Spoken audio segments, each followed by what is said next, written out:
যে পাশেই যাত্রাবাড়ি থানা, এক কদম পার হলে কদমতলী থানা। অর্থাৎ ওই পাড়ার পোলাপানগুলো এই পাড়ায় এসে বলে পুলিশ দেখতে, এই পাড়ার পোলাপানগুলো ওই পাড়ে জায়গা। তা আমরা মানে একদম যাচ্ছেতা অবস্থা।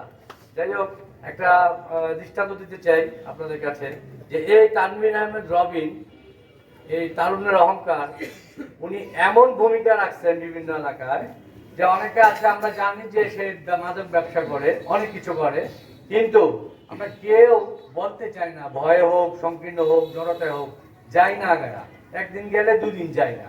কিন্তু উনি এমন দৃষ্টান্ত আছে অনেক এলাকায়, নিজে বাদী হয়ে ওই ক্রিমিনালগুলিকে ধরায়। ঠিক, এটা কিন্তু অন্য কেউ পর্যন্ত করায় না। তা আমরাও আমাদের উপস্থাপনগুলি এমন করব যে উনি যাতে আমাদের মাথার উপরে এরকম থাকে। আর আল্লাহ সালাউদ্দিন আহমেদ যেরকম সবসময় এই এলাকা উন্নয়ন করে গেছেন এবং সব সময় বলবেন, জানা আছে ওনার দোয়ার সবসময় সবার জন্য খোলা ছিল। আমি আপনাদের হয়ে আপনাদের কাছে একটা রিকোয়েস্ট করবো, আপনারাও তানভীর আহমেদকে এইভাবে বলবেন যে আপনার বাবা যেরকম ছিলেন, দরজা খোলা রাখছেন সবার জন্য, আশা করি আপনিও খোলা রাখবেন। এটা বলবেন আর আদায় করে নেবেন।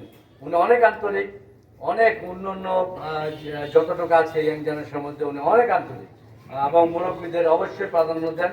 আমাদের কর্মী থেকেও বেশি মুরব্বীদের অনেক প্রাধান্য দেন এবং সম্মান করে। যাই হোক, আজকে আমাদের উপরে দায়িত্ব দেওয়া হচ্ছে, আমরা কতটুকু আদায় করে নিতে পারবো। আমরা ইনশাল্লাহ শতভাগ আশাবাদী আমাদের এই তানভীর আহমেদ রবিন যথাযথবাদী শক্তিকে যদি আমরা জয়যুক্ত করে আনতে পারি, এই তানভীর আহমেদ রবিনকে আপনাদের মাঝে ছড়িয়ে দেব ইনশাল্লাহ।